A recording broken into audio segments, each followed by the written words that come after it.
But now I'm going to call upon Dr. Alex Otto. Alex is the Chief Geologist at Deep Yellow. Thank you very much.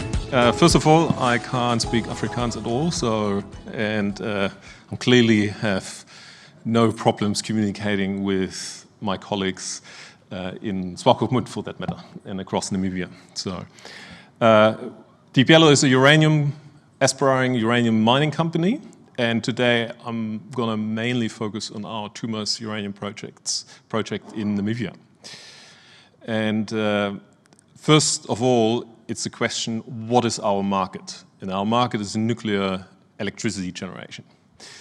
And over the last years, and for us that's nothing new because we're in the industry, but over the last years it becomes more and more visible to everyone that nuclear will play a significant role in the decarbonization of our global electricity production.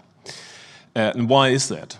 And number one is the capacity factor. If you want to instead invest in wind and solar, you probably need to put 3-4 times the amount of electricity generating installation. Secondly, nuclear needs much land compared to the alternatives, solar and wind. Thirdly, nuclear just can plug in existing coal-fired station and gas-fired station plants. We do not need to rewire entire countries and associated costs for the infrastructure for wind and solar.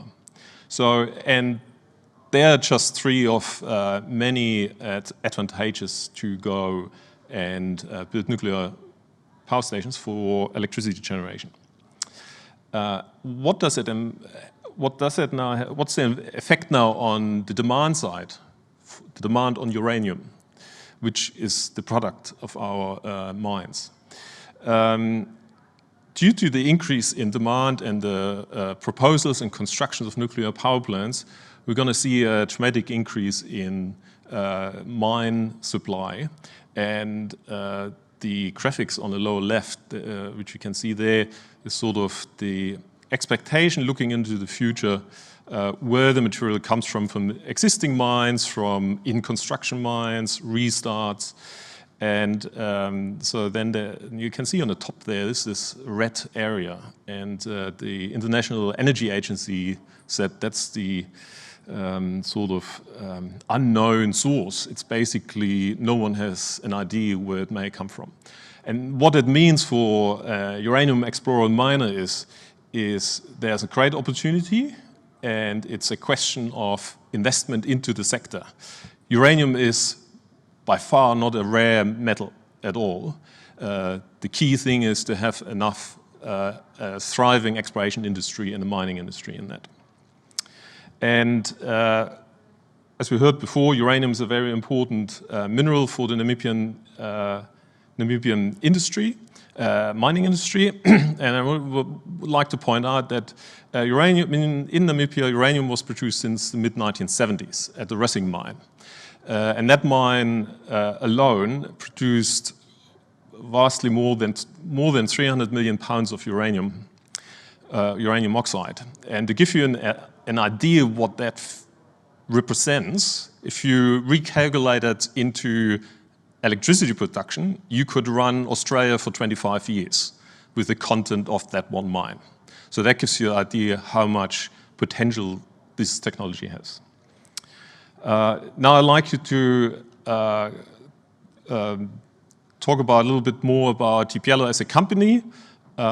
We are present in 3 jurisdictions. Our flagship project is Tumas, which is a paleochannel hosted uranium deposit in Namibia.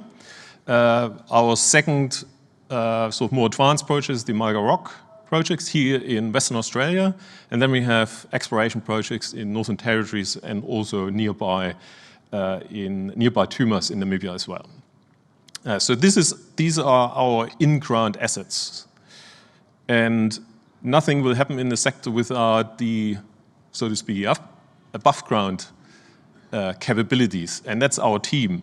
And most, not all, but most of these names, they were all involved in the construction of 2 conventional uranium mines in the years 2006, 7, 8 till that boom time ended in 11, 12. And so it's a similar team, the same team back to do this again, and we're fully looking forward to build a mine at Tumas and as well in the future at Mulga Rock here in Western Australia. Now, where are we more with our land package in Namibia? As I said, the Tumas project, you can see in the dark blue area, that's our mining lease, fully permitted from a mining point of view.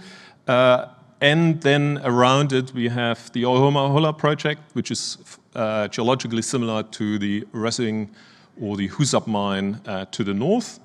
And then there's 2 JV projects as well in the vicinity. One thing I'd like to add to is that the Tumas project, the geology of that paleochannel is very similar to the Langer Heinrich uranium mine, which just recently restarted production. And Langer Heinrich was essentially built by our team at Deep Yellow. Here you see a map more clearly. So it's about 35 to 40 kilometer long mineralized paleochannel, and there's 4 discrete areas of mineralization. And currently, we're looking at a ore reserve that supports about 22.5 year long life of mine.